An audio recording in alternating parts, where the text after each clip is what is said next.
So analysts are warning that the Congress of the People might be headed for a split and lose the only seat it has in Parliament.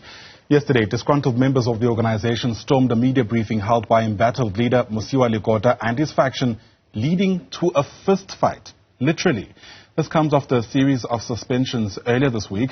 The big question now is, how far are members willing to go to have their way, given the level of political violence we've seen in this country? For more on this, let's bring in COPE's Deputy President, Willie Madisha, who joins us now via our video link this morning. Great to see you, sir. Thanks very much indeed for making time to speak to us. You know, the people who quite literally were dishing out those fists yesterday, when we spoke to them, said that they're doing this in support of a decision that you in part had made to suspend Mosiuoa Lekota. Do you condone their actions? Good morning, Ayanda. What happened yesterday, it's extremely sad. It was not supposed to happen. And I want to say from the outset that to the best of my knowledge, there is no split between in COPE and people who are supporting Mr. Lekota are there, and they are not supported by a particular group, and I will never agree with that kind of thing. All that I want to say is the people who came together to say that we are suspended are non-members of COPE. It's unfortunate that the president of COPE decided to bring those people together and come up with that kind of a resolution. It's extremely unfortunate. But I hope he will be able to see this and as a matter of agency, come together with us and resolve this question.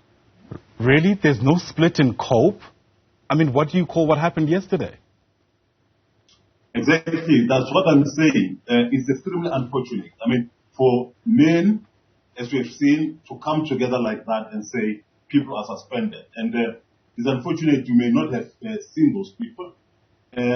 It's some old people whom our president unfortunately brought together in one conduct in Bloemfontein, plus one province. Those are the people who were seated there. And those are the people who just came together. And the meeting that we had of a proper executive that we held in Johannesburg was called by the President Lekota himself. But then when we were supposed to sit in that particular meeting that he had convened, he did not come. And here I'm talking about all but one province. And that is the Limpopo province with which he had that particular meeting, plus a few other people who are neither members of the leadership or non-members of this organization at all. And that is why members of COPE, the leaders of COPE, the leadership of COPE, and when I'm talking about the leadership of COPE, I'm not talking about one person, okay? I'm talking about the leaders of COPE from all the provinces, of course, but one, and the people who were elected at the Congress of COPE. They are very angry, but then I've said to them, please just keep quiet, please don't rise and say anything. We have got to convene a meeting, call President, sit down with him and say this is the Constitution, this is the Code of Conduct, these are disciplinary processes, let's make sure that COPE goes forward. We must not repeat history in COPE. I mean, what he, for example, did when COPE was formed, and this is something that has been going on perpetually. Some of us have arisen to stop this kind of thing. We have sided with him through and through, but then for him to go on and split the organization like this, that is extremely wrong, Ayanda. Right. I think if you listened even yesterday, I'm sure he might have forgotten when he raised this thing, had indicated that he was driving from one province to the other, one province to another. Doing what? Forming these particular structures that he wants? That is wrong. We cannot allow that kind of thing. Sure. We want a proper COPE, and COPE is here, COPE will stay, COPE will remain united, COPE shall move forward. We want the young people to come in, for example, and assist in the building of COPE.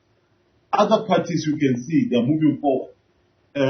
They have young people really taking them forward. Now here you have a COPE with extremely old people, like you may have seen, who are non-members, who just come there together and say, now we are firing these people, now we are suspending so and so. That is nonsense. Sure. Particularly if it comes from very old people that we have respected. The irony, of course. Yeah. Let me come in there if I can. Got you. The irony is that you're facing the same allegation. He's saying, the reason to suspend him is a unilateral decision. But let's not get into the back and forth. You say the people who are sitting alongside him are not party members.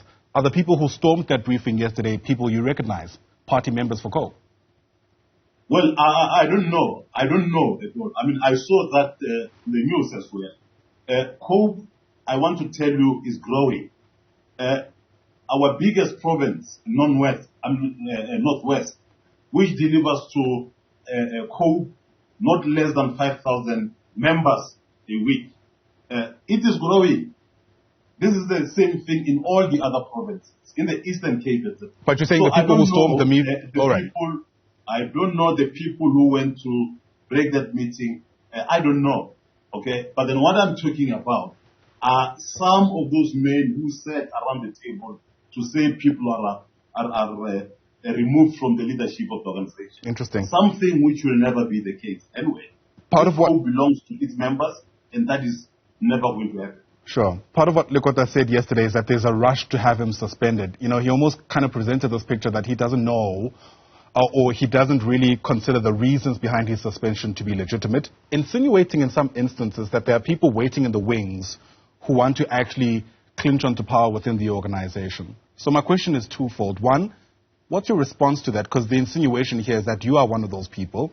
And two, in the event that he is successfully suspended, is it a foregone conclusion that you would then be what, the acting president? There is a constitution in COPE. I'm not the most important person. He does not belong to me. He is not the most important person. COPE does not belong to him. COPE belongs to its members. Okay? I want to indicate that it is not me as an individual. I think this thing has now been relegated to that. It is the executive that said and took that particular decision. I repeat, Ayanda, the executive consists of the provinces of the organization. It consists of the people who were elected at the National Congress. And in line with our constitution, the people who get elected at the Congress are 18, all right? And those are the people who came together, who said and took that particular resolution and said that what the president is doing is wrong. And they came up with a long list. And they then said, as a sequel to this kind of things that he continues to do to divide the organization, then let us suspend him. And you, as the leadership that works there on a daily basis, call him and talk to him and make sure that you address this. So that is exactly what I want to say. Willie Madisha is not there to basically say, I am waking up tomorrow, I'm waking up to take over in the organization. No, that is not the case. And that's not how some of us were taught as we grew up. I want to say to you, Ayanda, that I am one of those people who followed Mr. Lekota like hell. When we formed, or when they formed as our seniors, the UDF, when he went to jails, etc., we followed him, we clapped the hand. When we formed COPE, well, I was one of the people with whom we came together to form a COPE. I've always respected him. I've urged others to come together to respect him. And it's not my, I've never reason to say he must be expelled or put aside. No, that is not the case. So to be clear, right. On top of that, to be clear, you have no ambitions of taking over the Congress of the People as its president? No. The people that decide are at the Congress. And what I am saying is that the young people, in my own opinion, must come in. They must be given a chance as well. Yeah. But then the people at the Congress are the people who come together at the end of every 5 years and decide who must be in the leadership. I hear that. Whether Willie Madisha rises and campaigns and so on, or whomever rises and campaigns and say that COPE belongs to my family. And that does not work. We have grown up in the organizations, some of ourselves, and we know what has got to happen. Yeah. And I'm therefore saying it's not me, it's the organization that is decided. There was a sheet there where people had to say, I am here, I'm so and so from this province. I am here, I'm a member of the executive. I hear that. There is that register. Let me ask this question then. To never so one. Got you. Sorry for interrupting you, by the way. Just in the interest of time, let me ask a more pointed question. If that Congress you speak about were to nominate you as the president, is that a nomination you'd accept? The Congress will only come next year on the 16th of December. That will be the case. But then tomorrow shall see for itself. Would you accept the nomination, though, whenever it comes? Ayanda, I have led very many organizations. I've led the scheduled movement for almost 15 years as its president. I was a leader in the Communist Party when it was still alive, and very many other organizations. And what I believe in is that the people who take decisions are the people who own the organization, and those are the people who come to the Congress and say, we want 1, 2, 3. I don't simply rise and say, because I've been with COPE from the first minute of its life, and therefore by hook or crook, whether anyone likes it or not, I shall be its leader. No. All right. Well, things don't work like that. I'm clearly not going to get a clear response. Fair enough. Answered like a politician. Very quickly, at which stage do we stop? What we saw is very bruising to the organization unfold yesterday, and something's got to give. At which stage are you willing to stop to at least allow this organization to be able to do what needs to happen in the lead up to 2024?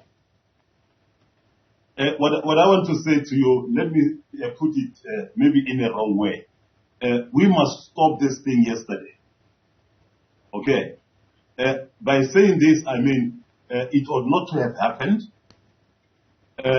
because it did happen at some stage in the past, and some of us put our necks on the block to make sure that it did not continue. Yeah. Now, I am calling on the members of the COPE, the people of South Africa. Hence, I said even yesterday and days before that we must apologize so that all the people of South Africa who want to come to COPE, and I urge them to come, they do come so that we can prepare ourselves so that in 2024, when we go to elections, they can know that which we came together to form COPE for. All right. Is there way. Willie Madisha, thanks very much indeed. Yeah. Of corruption, of stealing, everything is still there. And there's plenty more still to be said. Apologies once again for interrupting you. We're woefully out of time. But thanks very much for giving us your side of the story. Really do appreciate it. Willie Madisha is the Deputy President of the Congress of the People.